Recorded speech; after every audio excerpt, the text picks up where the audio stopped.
Morning everyone. Thank you very much for coming through today. My name is Jonathan Crisp. I'm one of the directors at BarnOwl. We're very honoured to have Simon van Wyk here today. I've worked with Simon for a long time.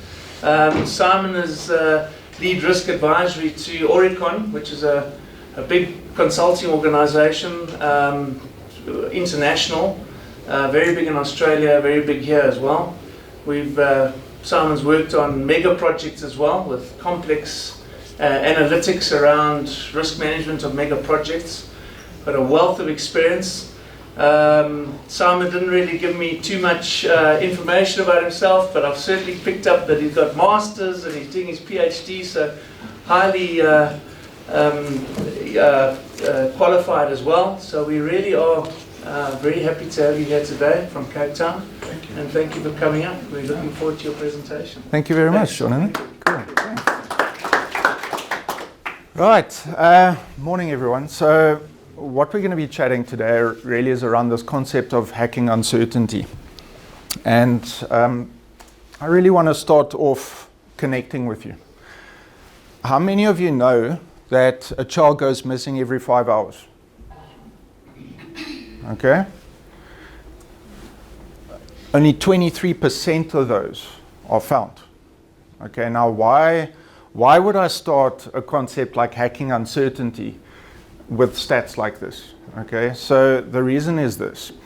I have two children, and when my daughter was 10 months old, she was kidnapped. Okay, and I had no idea that children go missing every 5 hours. It's scary. It's really scary. And I'll never forget that day. It reshaped how I looked at risk management completely. And what I realized was it wasn't even the risk or the management side of that equation. It was our perspective around uncertainty. And as it worked out, my wife also works at the same company, and she phoned me up, must have been 8 o'clock, 8:30 that morning. And she said, man, something just doesn't feel right, you know. We've got a helper at home, and I mean, we're both working parents, so we have a helper. And this person's been in our employment for 8 months, you know, so it's just a normal day, right? And she's saying, man, I've been texting, I've been sending messages, phoning, nothing's happening, something's wrong. And I got a phone call a half an hour later after that. And my wife was in her car. She said, I'm sorry, but I'm driving. So we Cape Town based, and our house was about 25 kilometers from the office at that time. When she got home, whole house was open. Okay, garage open, front door open, nappy bag still there, bottles all there, everything. Just helper gone, baby gone. And then I got the next call to say, okay, we've got a problem. Okay, something's seriously wrong. So like some scene out of a Keanu Reeves movie like Speed, I was in my bakkie and flying through as quick as I could get to the scene. And luckily we did a bit of due diligence, right, before we employed this individual. So we knew where the husband worked. We knew where they lived, and it was actually in our particular area, but there was no communication at all. Okay, and this is now a very scary prospect. So I proceeded to phone the employer, and the employer said, no, that guy hasn't been here for the last week. So I said, okay, do you have his cell phone number? I want to get hold of this person. And the answer was, well, we don't have any contact details for him. I'm like, oh, jeez, okay, this is going down. So I was just proceeding to where they live, and my wife also knew where they lived, so she was going through. So my perspective was this: as I'm driving to the house, I was very happy to see that my wife was standing in the middle of the road with our baby. What I didn't know is how she got to that point until we had a conversation. So it's the first time in my life that while my bakkie was moving, I'd literally pulled up the handbrake, the door was open, and I was running next to my bakkie. Because all I wanted to do was hold my daughter. She's 10 months old, right? 10 months old. So my wife then explained to me, okay, well, when she came to the house, the gates were locked and everything. She actually kind of jumped over this gate and was knocking frantically on all the doors. And one of the individuals that live at this house, it's a double-story house, and they would live at the bottom. And this guy opened the door, and she said, I'm looking for my baby, named Skylar Lee. I'm looking for Skylar. Where is she? And this guy said, no, I don't know. And then my wife was like, well, I'm calling the cops, someone's got to be here. And then he just pointed to the door across the hallway. So my wife was knocking, going mad there at the door to actually get to our child, which she wasn't sure if she was there or not. And luckily, our daughter started crying, probably because she heard her mother's voice. So they still wouldn't open, right? So no one's coming out with our child. So she eventually actually climbed up some pot plants and things and managed to get a window open. And when she opened the window, she saw our child in there. To make matters worse, not to get too graphical, there was a naked man in the room. And he didn't care diddly squat about the situation. And what proceeded after that was that the helper just came out, literally just gave our baby to my wife and walked back inside and locked the door. And that was that. So we had no explanation, we had no understanding, nothing to that degree. So why am I sharing this story with you? Okay, now from the people that we have here in the room today, you're all accomplished professionals from different backgrounds, but primarily I don't think you would be here if you didn't have an interest in risk, or at least the concept of uncertainty, okay? So the fact that I've maybe got, as Jonathan mentioned, maybe 20 years experience in risk, or that I've got a master's, that stuff, I'm sorry, is irrelevant, okay? It's irrelevant, because what I realized was, if I want to give something back to industry, I have to change how I think, okay? Because I was a risk manager, I was a risk professional the day I got that call, which was 2013, by the way. And it didn't help me anything, it literally didn't help me anything. And that was the day that it struck me. That might have been the last image I ever saw of my daughter. Okay, we were lucky we were one of the 23% that I could now actually do a comparison, and that I'm now at a position where this picture was taken a month ago, where she was with family on a farm, playing with sheep and lambs and all sorts of nice things. And that moment, for me, basically gets me to a point like this. And it's difficult not to get emotional about it, but my perspective is moments like this means I don't have to manage uncertainty. I have to crush it. Crush it, okay? So there's always this saying, people fight fire with fire, and those emotions absolutely did come to mind, as it naturally would. But I realized that when we talk about uncertainty and really getting your perspective, is that water can take out fire much more effective than fire can with fire, okay? So I want to share this story with you today so that you can understand I gain your time here today to believe me that I take uncertainty really seriously, okay? And I'm going to take you through a way that I've been grappling with this concept for the last 6-7 years, whatever it is. I'm not even counting anymore. And so we're going to go into some themes that I want to share with you today. And we're going to tie this all together so that you can understand that uncertainty is very important, but if we don't change our perspectives and actually make the choice to play around with these concepts, then the probability that we'll ever really get to understand uncertainty is few and far between. And so when I think of uncertainty, I've got this picture up in my house. It's a little post, well, not a little post, it's a post about that size there by Jonathan. But that's up on our wall. And I always love this photo. And for those of you that don't know, it's taken in 1932 for the Rockefeller Plaza in America. And this just really kind of, I think, sums it up for me about the level of uncertainty around that. So I want to start just getting into how I think about uncertainty and why I'm so passionate about it. Okay, so two things I've realized influence pretty much all of us.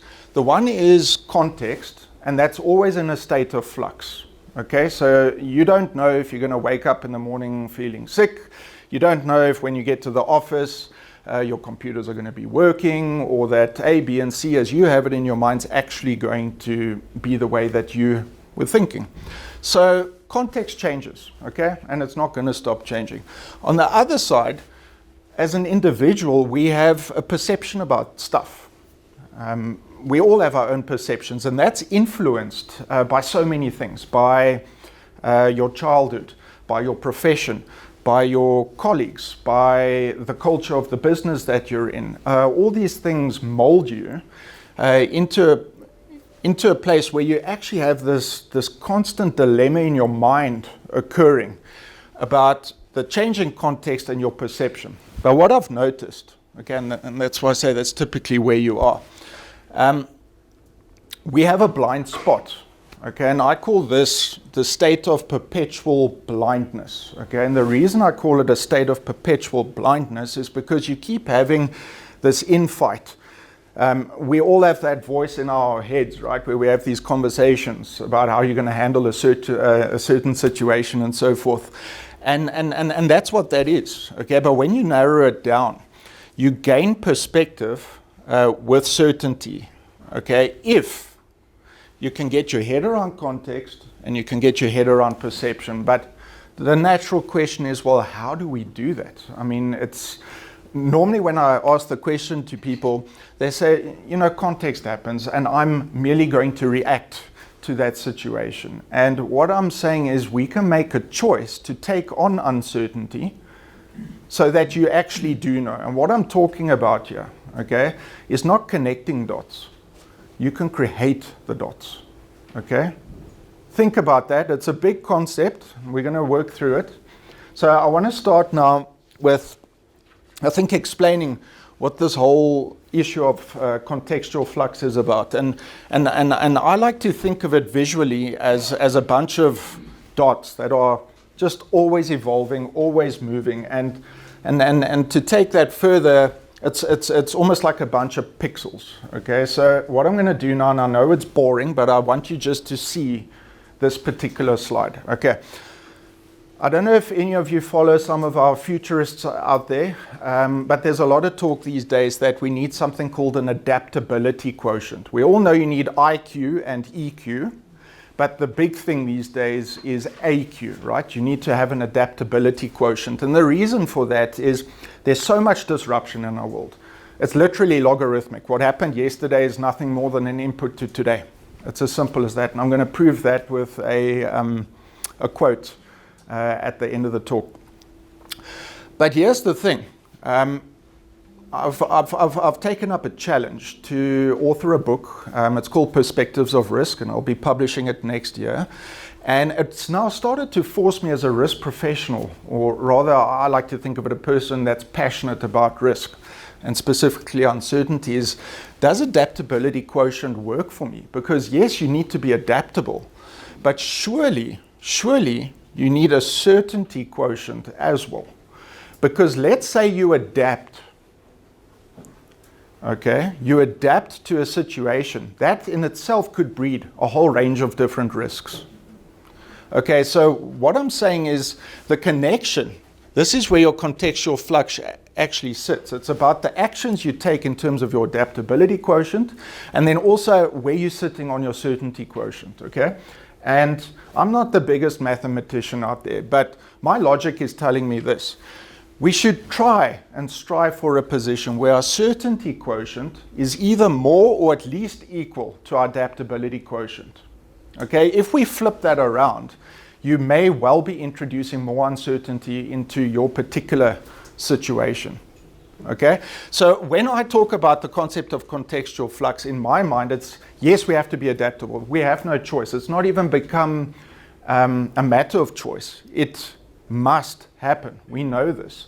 But I think the duty that we have as risk professionals or people dealing with uncertainty is that we can adapt, but it's our part of the equation to understand what that uncertainty is. Because if we don't, we definitely don't have a purpose being employed as a risk manager, whatever the case is. So I always think of it, when you sit at the table, you've got to be the one with the best possible version of that uncertainty and how that can really cause an impact to an organization or a venture. It could be a project even. So this for me is really fundamental. Okay, now keeping in mind that we've got a state of contextual flux, I started finding out that you get symptoms of risk because I went and played this thing back, right, about what happened with my daughter. And I started thinking to myself, why didn't I see this coming? Okay, why didn't I see this coming? Now, interestingly, 3 months before the incident occurred, I read an article, a very scary article, that people were taking babies to create some sort of medicines from their bodily parts. Okay, I just getting my head around that is it's scary. Okay, it's scary, and I'm not going to postulate now that that could have happened or been the demise of my daughter in that scenario that I sketched. But to me, I would consider that to be a symptom of risk. But you have to make the choice to start connecting some dots here, right? So the way that I look at this scenario is, and it's actually quite interesting. I wrote about a concept called grappling with risk complexity, that risk is both multidimensional and multi-scalar, in 2012. Okay, and when I look at where we are today, this is exactly what we're dealing with. Okay, so when you guys go to work and you have to deal with risk, this is your picture.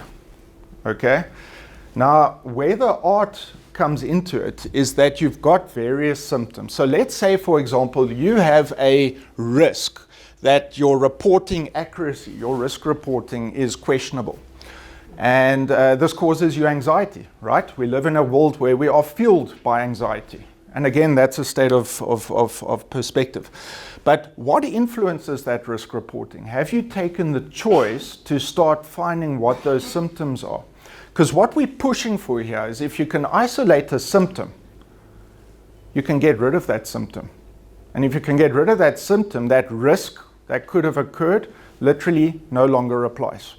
So let's take a risk reporting example because it's something that I think most of us in the room would typically deal with. So here on the bottom left, you could have a new product, okay? And that new product in some way is linked to this risk reporting, right? We don't know in what way, but we do know that is a potential. Then, given our economic times, we have a restructure of the business. So now you've got new people coming in. You're losing some intelligence in the business that's been there, okay, because human capital is important in that equation. Up on the right-hand side, there's been a new process introduced because with the restructuring of the business, the idea was, hey, let's go a little bit digital on this and we can use different systems and processes. And so a new, let's say, invoicing system has been introduced. Then down in the corner here, something maybe you wouldn't have even contemplated is that there's interdependencies. So take it as a departmental type of view, right? Let's say you need a certain set of information from a department as an input to another department. Otherwise, they can't do their job effectively. And that happens a lot. Okay, that happens a lot. Now, those interdependencies in themselves have a connection point. And where these things all come together, I mean, we haven't even spoken about data integrity. Everything's, yeah, we need data, we need data. Well, it doesn't help if you have poor quality data, okay? So the data you need, the question is, what's the integrity of that data? And that also has I guess, an influence on what risk reporting is. So the concept that I want to share with you is choose to start looking for some of those symptoms, okay? And we can look at this not only from a business perspective, but I think my brother's a classic example. He was once driving on the N2 in Cape Town, and he had the misfortune of his left wheel disconnecting from the car at 100 kilometers an hour. And this was not ideal, okay? And anyway, he didn't crash into anyone. Luckily, he just went into the sand that was on the side of the road, and he survived to live another day. So, of course, this was a family concern, you know, is my brother okay, is everything fine? And when we spoke to him, the questions were not posed, like, did you know this was coming, or was it just a freak accident, or what was the case? And he said, no, about 8 months ago, I started hearing like a knocking sound, you know.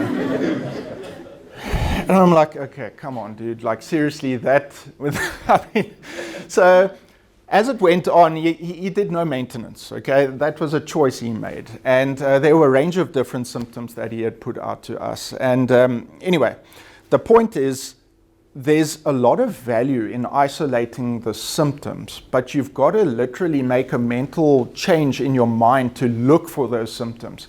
And let me tell you, it's much easier to resolve a symptom than it is to resolve a risk, because and sorry, I am also slightly controversial when it comes to the traditional risk management thought processes, but what risk in history has ever happened as a one-line item on your risk register? You know, just think about that for a second. So when we think about risk, it's extremely complex, okay? And there's a lot of value in the symptoms. So that's the thought that I want to share with you. Okay, now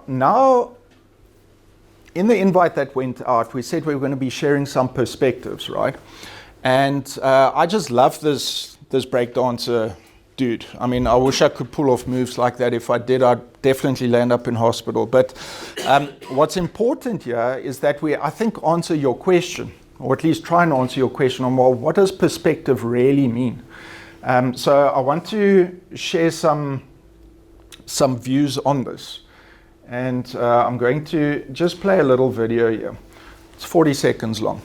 No volume, okay? Look at what we have here, okay? This is Bernard Pruss, okay? He's an artist, and he used the concept of forced perspective. Okay, this is literally a pile of junk. It's literally a pile of junk, okay?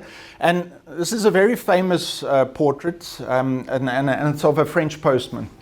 I think the date was also in the 1930s odd. But just look how things get orientated when you gain perspective. It's bizarre, isn't it? I mean, that I would never say that's a pile of junk, right? So what I'm really trying to say here is that we know you can gain a lot from different perspectives, okay? And now I'm going to give you, I think, some tangible stuff, because it's one thing to talk theory. I think it's another thing to get into the fun aspects of actually playing around. And I love Bob. I don't know if you've ever met Bob or heard of Bob. Bob is what I call the beauty of bias, okay? I typically start my interactions with people that I simply don't trust them. I don't even give it a second thought to tell them that I don't trust them. And that's an interesting way to start a conversation, right? Like, I don't trust you, but there's a reason for it. Okay, what you see here is something called the Cognitive Bias Codex. Okay, now the Cognitive Bias Codex is a beautifully scripted way of showing that there's over 200 different biases that we as human beings have. Okay, and there's new ones coming about all the time. And they actually have different themes. So it depends what you're faced with. So if you have a new project, if you have a new business, whatever the case is, some of these biases will emerge. So if you need to act fast, then there's a range of questions. And I'm going to zoom this out now so that you can see the detail.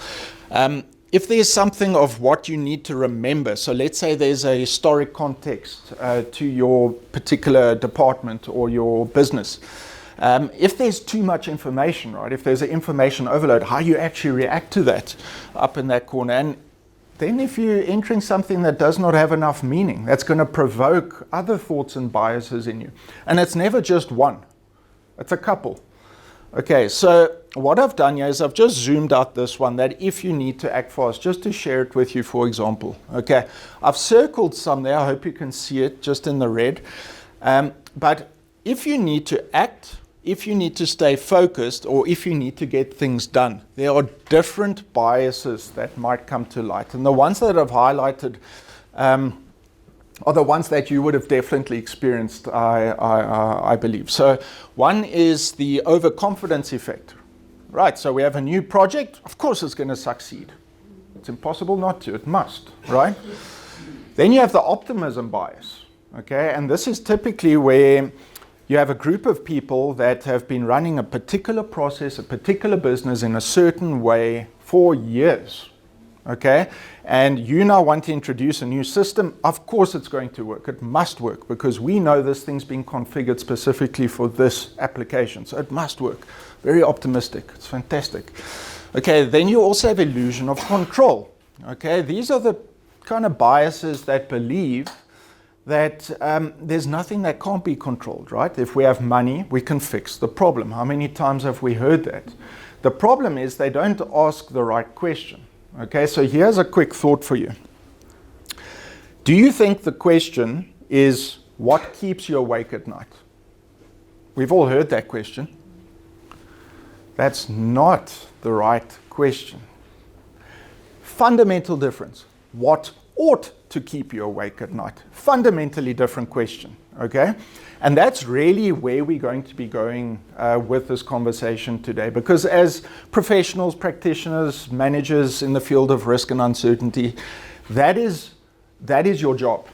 You need to answer the ought part, okay? Because what keeps people awake at night, A, it's boring. You already know it. It's why you have Alzam and all these other different kinds of cool tablets to help manage that. So the real value proposition is what ought to keep you awake at night, and that's a really different conversation. Some other interesting things come up, that if you need to stay focused, you could have what they call the risk compensation bias, and that's often what I like to think of as offsets, right? So yes, it's got a risk, but we can compensate it with the following choices, and then you make a provision for that, and so you go. Okay, so you've got the zero risk bias up at the top there. That's just because you need to get things done. There is no risk. Let's just go, go, go, go, go. Okay. Now, why am I sharing this with you? I'm sharing this with you because I never want you to trust anyone ever again. No. I'm sharing this with you because you can leverage biases. Okay? If you're smart enough in your engagements, you can actually sense what those biases are and play them against each other. Okay, and I'm going to show you how that plays out with something called the innovation code. Have any of you ever heard of the innovation code? Okay, I love the innovation code, okay? The innovation code is very much like a bit of a Myers-Briggs type of thing. And what they are after is a point of creative destruction, okay? Point of creative destruction. Now, what's fascinating is, and there's a website. You can go to the Innovation Code website and go and do an online survey, answer 9 quick questions, and they will tell you whether you're one of these 4, what they call archetypes. Okay, now, why am I sharing this with you? If you fall in a SAGE category, these are the people that do things that last. Okay, these are your kind of kumbaya people, right? They would look at a cohort of people and say, we want the best version of the resources we have to actually get us to the end point. Okay? Fantastic to have these people. They really have your best interests at heart. The athletes, they don't care about your feelings. Let me tell you, these people have goals. They have KPIs. They have schedules. They have outcomes. They want things done yesterday. Okay, so there's a point of creative destruction between sage and athlete. Okay, because if you've got a schedule that you're punting and you're only interested in meeting that task, so you can tick it off and say, right, I've done this action. The sages are saying, hey, yeah, you can meet your goals, but you're actually upsetting your workforce, your resources so badly that you're not going to succeed with your goals in the longer term. Okay, so that is the point of destruction there. The artists are to do new things, right? So artists get given a problem and they're ready at the endpoint. They know exactly what that endpoint's going to look like. The problem is they don't care how long it takes to get there. Okay? They don't necessarily care so much about the team that needs to get you there, and they definitely don't worry so much about, will the thing actually work? Okay? So these people love to postulate new ideas and things. The engineers like to do things right. Okay? The engineers are, okay, do we have the right standards? Have we met the standards? Are the specifications right? Does this actually fulfill the function that we need it to? Okay? So imagine the point of creative destruction between an engineer and an artist. Pretty obvious, right? Artist is already at the solution. The poor engineer has to configure this thing so that it actually works.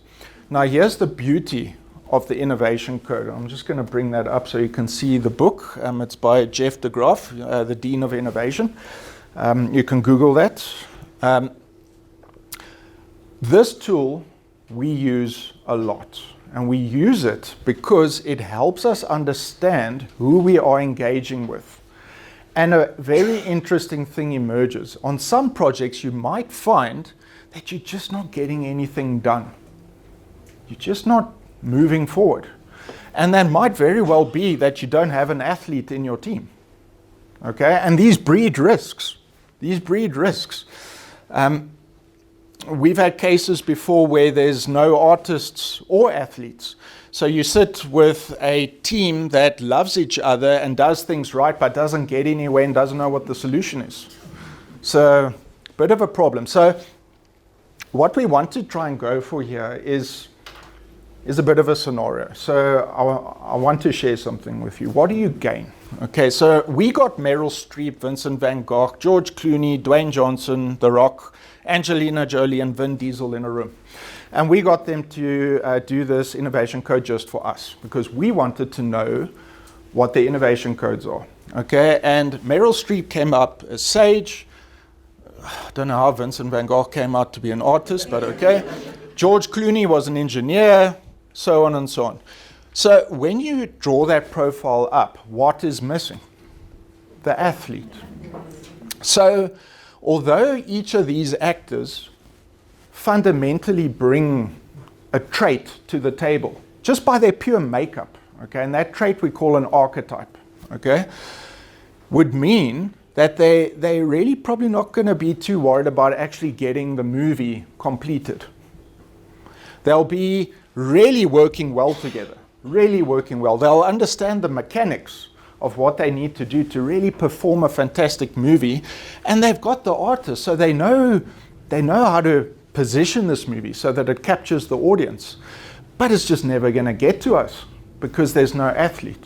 Okay, so what we stand to gain by using the innovation code is a different dimension of the people that you're actually engaging with, and that is really powerful. Okay, that is super powerful. So this is a tool, again, that I believe provides a lot of insight. And this morning we were talking about John Sani, futurist, fellow Cape Townian, really at the cutting edge, I think, of where industry is going. And he recently, I think it was in May, launched a new book called Foresight. And he talks about 4 different sights. And the one is hindsight, the one we all know, right? The perfect science. It's happened, therefore you can reflect. The other one he talks about is plain sight, and that works on your 5 senses. Okay, so if you can't taste it, smell it, see it, hear it, or see the data in front of you, it simply does not compute. All right, it's not plain sight. Insight, according to him, is a bit of a pandemic in the professional sphere, so our sphere here today. Okay, and the reason he makes that is that the institutionalized, call it educational processes we've been through, have shared various methods, frameworks, and ways of sequentially doing things. Okay, which means we have an opinion, and don't try and change that opinion, because we have a master's degree or a PhD or whatever the case is. So he's saying that in itself is quite a problem, because the amount of disruption that we have to deal with, the amount of uncertainty that we have to deal with is gigantic. So those solutions we put forward are actually quite questionable. And then he gets to the fourth sight, which is foresight. And foresight is really where you connect those dots. You see beyond the plain sight, the insight. You actually see what's coming, and that really, it's like utopian. You know, in the risk profession, if we can get to a point of foresight, the value proposition is really quite good. So whilst I read that book and I love those writings, at a practical level, I wanted to also ask myself, how does this play out? If our role is to get our heads around uncertainty for the future, then surely we need to understand how to think about the future, because I didn't. Maybe if I did, that scenario with my daughter may never have occurred. So I was fortunate enough to undergo a bit of training at UMSA with the Institute of Futures Research, and they had a very cool little ratio, and it went 20, 30, 50. 20, 30, 50. And what that means is 20% of your effort should be reflecting on the past, 30% of your effort should be on the here and the now, what you currently know, and actually 50% for the future.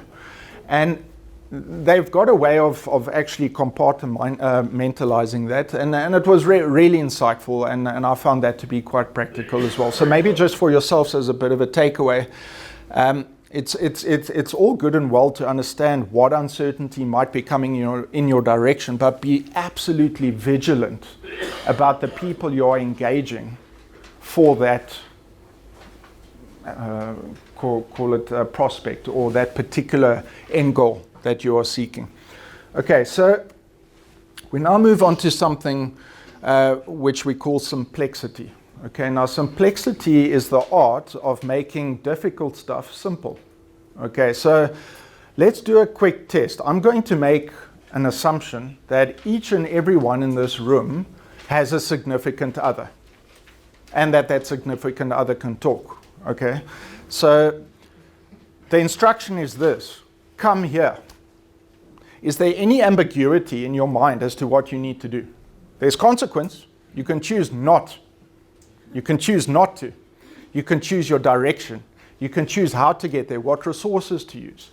So what's interesting is that the human brain cognitively works on an actionable verb and a measurable noun. Okay, and this is the art of simplexity. Okay, you can take a complex situation and dumb it down actually into 2 words. And 9 out of 10 times we're going to know what we need to do. Okay, so let me give you an example. This is just a run-of-the-mill situation. Assure a dynamic strategic collaboration across siloed departments, right? We've all heard that. Within Riskopolis, to build a shared understanding of the importance of Project Hack Uncertainty. Okay? All of you understand what we are pursuing here, right? Because we need to have this strategic collaboration. There are silos. Yes, we know those are challenges. And at the end of the day, this real importance about Project Hack Uncertainty is important. But if you apply a bit of simplexity, don't you actually just want to encourage collaboration? I think that's what you want to do, right? So without knowing this, you can quite simply use an actionable verb and a measurable noun. And this becomes a very, very powerful tool for you when you're dealing with uncertainty, okay? Because in its construct, as we saw in the previous slides, it is multidimensional, it is multiscalar, okay? So we have to simplify. So now we come to a part that I like to call 3D thinking, and it's a nexus of optimizing your biases, getting down to the essence of who you are engaging with. Okay, this is the people part, man. You cannot change that. I don't care what you've studied, what you've done. at the end of the day, you're either going to be a person that likes to deal with people, you're going to be a person that has no time for people and just wants to get actions done.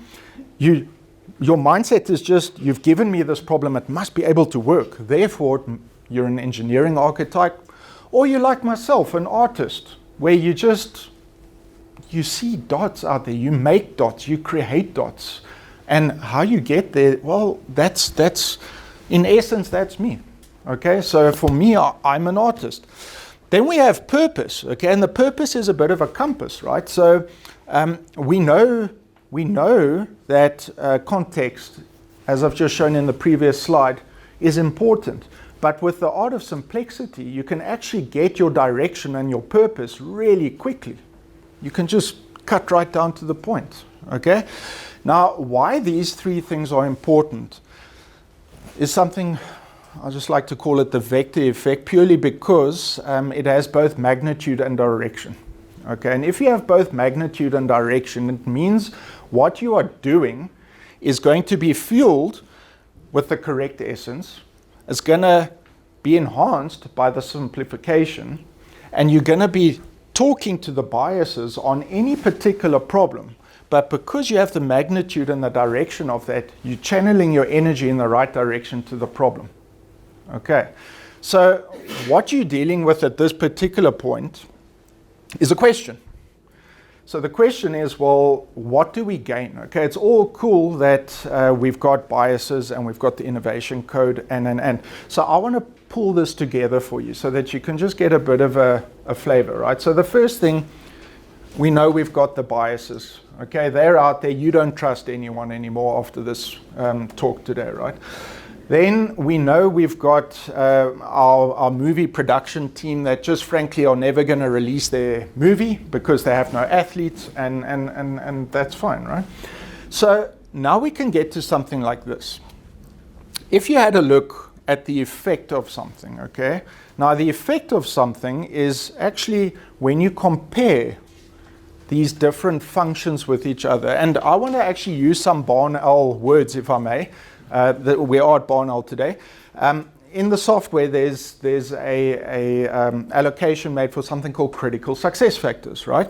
So what is a critical success factor? Critical success factor is something that has to go right. Okay, so if you can nail that critical success factor, the probability is that you're going to meet your aspiration or your objective, whatever that might be. So if we use Simplexity, we can get a range of random things. Okay, now you've never seen this list before. Okay, so let's test it. Do you need to know what I mean by understand needs? No. Okay, it depends what the project is, but you know what you need to do. You need to understand the needs. Okay, you need to establish a business case. Okay, that makes sense. Encourage collaboration, configure principles, all these things. You can work through the list, and what you get to is a point where you actually have far more clarity. So far more certainty on what you need to do. Okay, but when you start thinking about the uncertainty around each of these things, a very interesting thing happens. You get a reshuffle, okay? You get a reshuffle in importance, and I've used this just as an example.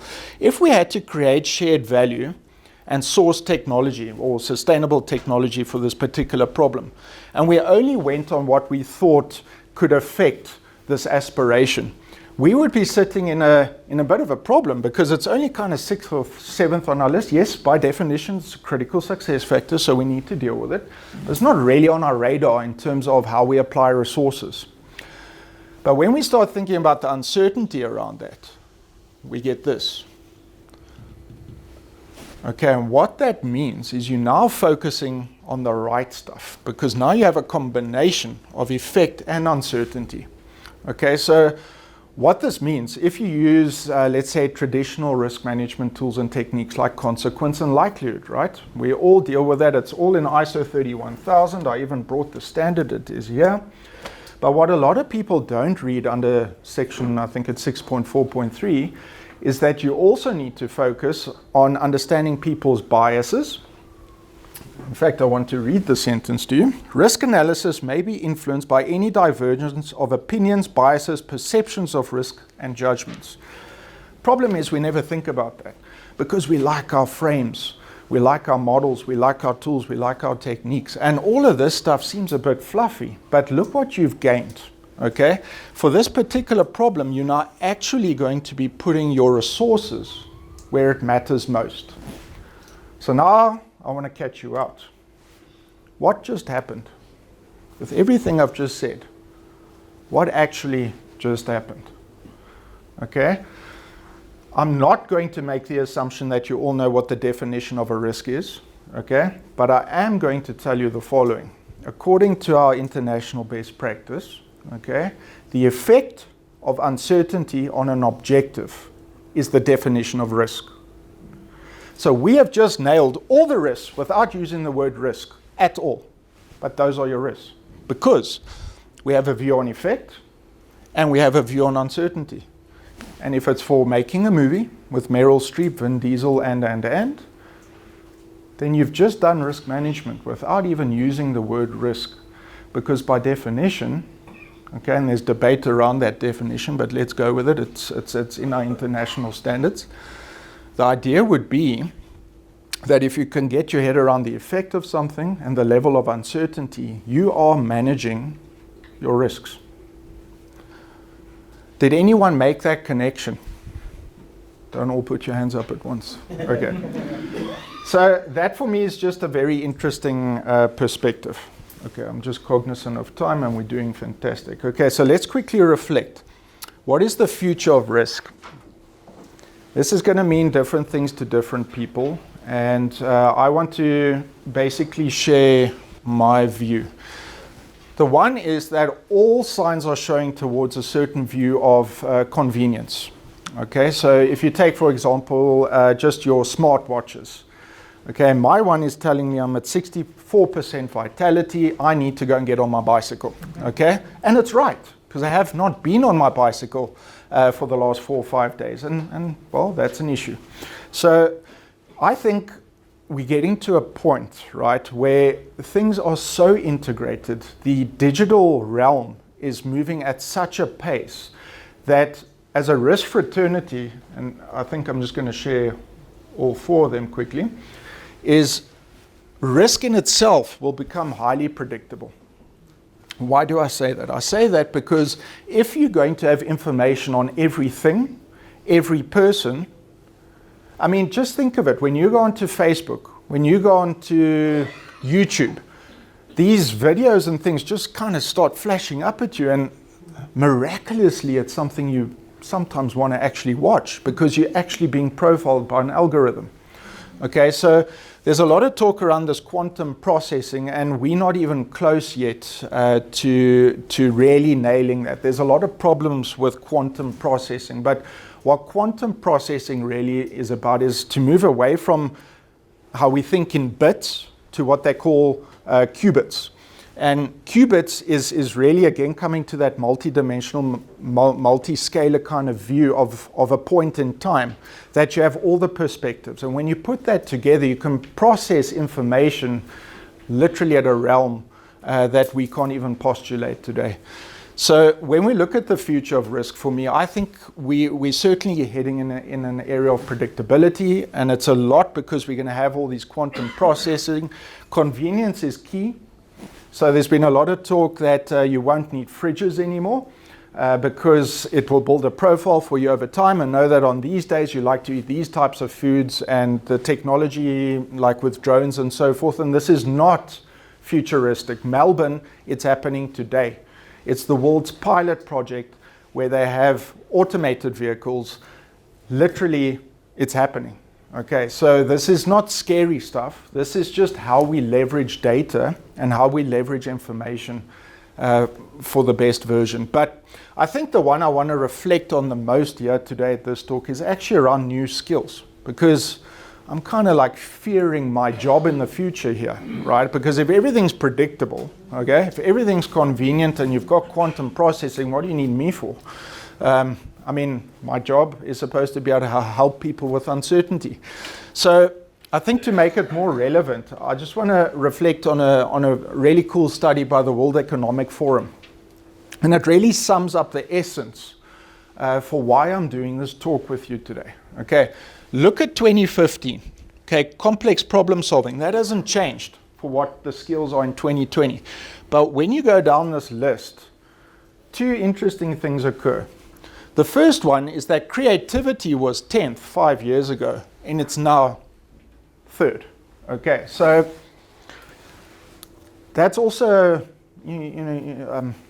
any good risk manager will tell you always have contingency, right? So just so that my message to you today has a bit of contingency built into it, I'm using the World Economic Forum to say that creativity and thinking around uncertainty and risk is going to be key moving into not even the future, this is next year. Okay, we're already through the first half of the year. And cognitive flexibility. Okay, so what's happening is people are feeling threatened because you've got all this artificial intelligence, you've got all these different technologies, quantum sciences and so forth. So people are feeling vulnerable. Definitely. When you look at things like business repositioning programs and things, they replace that with different systems, different digital tools. So all these things are impacting us, but the people aspect you cannot get rid of. So cognitively, we need to take that into account. And therefore, as professionals in the field, I just wanted to share these skills with you, okay? Because I think it's vital. And I need you guys to take a bold step, okay? I took a bold step directly after this incident occurred with my daughter. And I said to myself, I have to disrupt myself. And I want to put that challenge to you, okay? When you go back to do whatever you do, wherever you do it, don't assume, don't be complacent that what you currently do works, okay? Choose to disrupt yourself. We have, and it's been an absolutely fun process. Absolutely fun process. So I want to just reflect on 3 things. What is our role? Okay, our role is we actually need to be the gatekeepers. It's literally our duty to have a handle on uncertainty. Okay, and that's all good and well. So what do we mean? Why can't think about strategies? How often are strategies changing in businesses? Eh? In the good old days, people used to go into the bush and they would come up with this brilliant 5-year plan. Right? This is how we're going to do it. Now, they don't go into the bush anymore. And they're changing it every 18 months on average. Okay, because the rate of disruption is so fast. So let's look at our role. Surely, if you have a blueprint or a strategy for a company, you should have an uncertainty blueprint. That works in parallel. Remember the image of the 2 crossing lines. You need an adaptability quotient with a certainty quotient. This is a tangible example where we should actually have a strategy for how to manage uncertainty that complements the blueprint strategy of the business. And that's our role to do. Okay, that's one aspect. The other one is optimization is key. Okay, so what I mean by this is, yes, you need a high adaptability quotient, but you also need a high certainty quotient. And if the certainty quotient is less than your adaptability quotient, you are going to introduce new risks. I can tell you now, that's going to happen. Okay, so I think our role is really not so much about the management of risk, but all these things are happening so fast, so fast, that the only thing we really can do is kind of mold that situation and be adaptable at that time. And that's what I mean by optimization. You know what I mean? Yeah, we had a chat about that earlier. Okay, now I'm going to confuse the hell out of you with my last point, okay? But people have often asked me, what do I think our future role is? And now I'm going not 5 years from now, maybe not even 10 years from now. This statement is maybe 20, 30 years from now, okay? Hopefully I'll be around to see it. But I think our role is to usher something that I call hybrid autonomy. And when I say that, I lose people every time. So let me explain. Hybrid autonomy is a state of self-augmentation. Okay?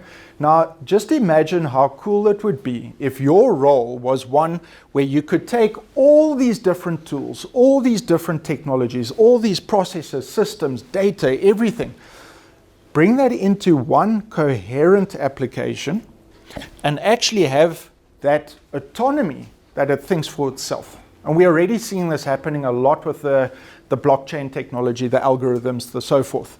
So I think the future of our role, and this really is maybe a bit of a distant Horizon 3 kind of a blue sky thing, is we need to be the ushers of self-augmentation. That really is a bit of a futuristic perspective, but I think hybrid autonomy sums it up for me. That's the point that we want to get to. Okay, so I just want to wrap up with 2 quotes quickly. The first one is why hack uncertainty, and I'm bringing up our good man John Sani, and I want to show you how relevant change is. This quote is yesterday. Not a month ago, a year ago, yesterday. He made this post. Well, when I landed, I think it was 1:30. This was up on social media already. Okay? And what he says here, the future requires a brand new you. A brand new you. Not more efficient. Okay? Not a slight improvement of who you were, but a brand new you. Okay? So I come back to my question of take the choice to disrupt yourself. Okay, he goes on. The future is so radically different from our past that if you bring anything less, you'll feel overwhelmed, perplexed, anxious. We never feel that, do we? I feel it all the time, I'm telling you.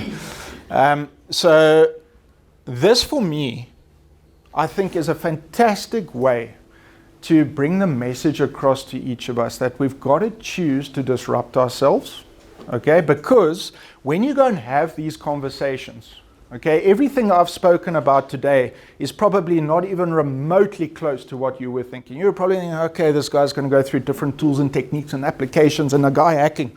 No, what we're talking about here is the rate of change is so fast that the human element is going to become the focal point. And the focal point starts with each of you, point number 1. And if you don't, you can definitely be overwhelmed, perplexed. Okay, that for me is a fantastic quote. You guys know my why.